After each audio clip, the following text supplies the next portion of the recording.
Alright, pemegang income 1.5 juta dalam Quran sahaja. Alright, so Bos Bob, okay, adalah seorang memang yang saya sangat bersungguh-sungguh untuk membantu kita. Dia adalah salah seorang yang saya jumpa pada peringkat awal dulu untuk saya dapatkan ilmu-ilmu. Right, tanpa buang masa, tuan-tuan dan puan-puan, Bos Bob. Lagu tadi. Okay, alhamdulillah. So, terima kasih banyak Bos MC kita. So, alhamdulillah. So, nama saya Fakrul Nasir bin Haji Nongci. Terima kasih banyak tuan-tuan dan puan-puan. Tuan-tuan hadir ni saya pasti bukan hadir suka-suka. Betul tak tuan-tuan dan puan? Hadir dengan satu tujuan. Kan? Ada yang kena culik, kan? Ada yang kawan datang, kawan cakap, jom kita pergi kedui. Sebelum pergi kedui, kita singgah sendiri dulu. Kan? Ada. Tapi alhamdulillah, last kali ending dia, tuan-tuan kena ucap terima kasih dekat orang yang iman. Alright. So, alhamdulillah.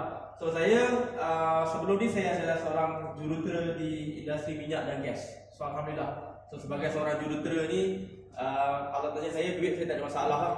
Kan? Saya grad je. Dan saya kerja dalam bidang tu. Dan alhamdulillah, saya pencen 2019 dalam kerja tu dengan gaji 57,000 sebulan. Saya memang tak ada masalah duit. Gaji 5 angka sebulan ni pada saya biasa. Orang lain pergi kerja naik kereta, naik motor. Saya pergi kerja naik helikopter. Masa memang dah ready dah semua. Cuma masa saya bekerja, saya saksi banyak kejadian. Saya saksi banyak kejadian yang mana dia buka mata saya, gaji besar-besar pun tak secure macam mana. Gaji besar-besar pun tak secure. Kita pernah lalu zaman oil crisis apa semua kan. Saya saksi bos, 3 orang manager level kat atas saya ni semua kena buang kerja. Semua kena buang kerja. Maka minyak harga jatuh. Dan saya saksi banyak kejadian yang dia semangat nak kerja, tapi tiba-tiba kena stroke. Kalau sebagai seorang engineer duduk kat offshore, kena stroke tiba-tiba, company nak simpan tak? Ada yang kena slip disc, ada yang masa tengah kerja tangan hilang sebelah. Ramai, terlalu banyak. Semua kata jam, ini dahsyat ni.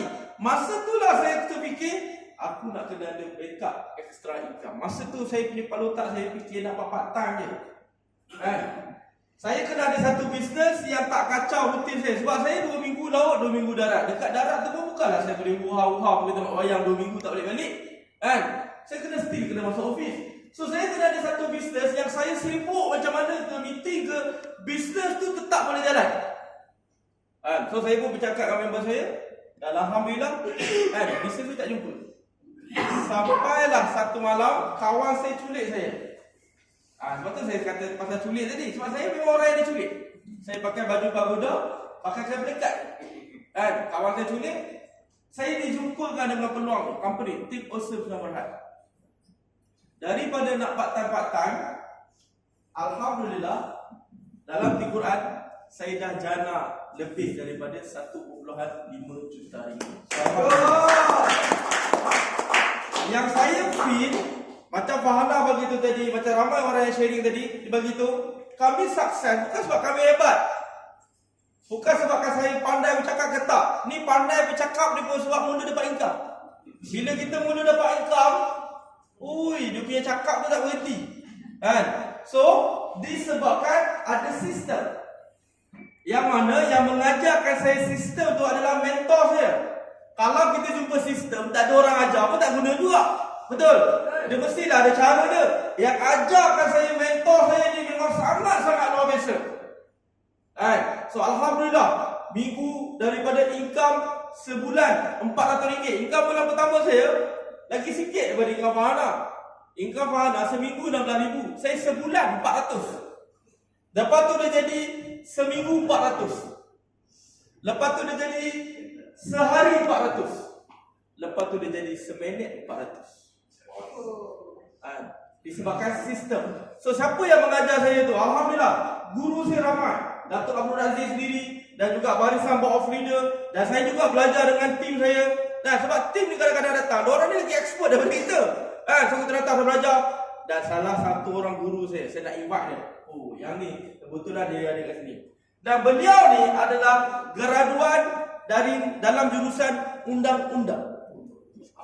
Memang satu orang yang memang buat tengok kan. Kalau orang yang belajar lawyer ni, buat tengok pun dah tahu dah. Jangan buat pasal dengan dia. Kan? Dia akan jawab satu benda je, I see you in court. I see you in court. Walaupun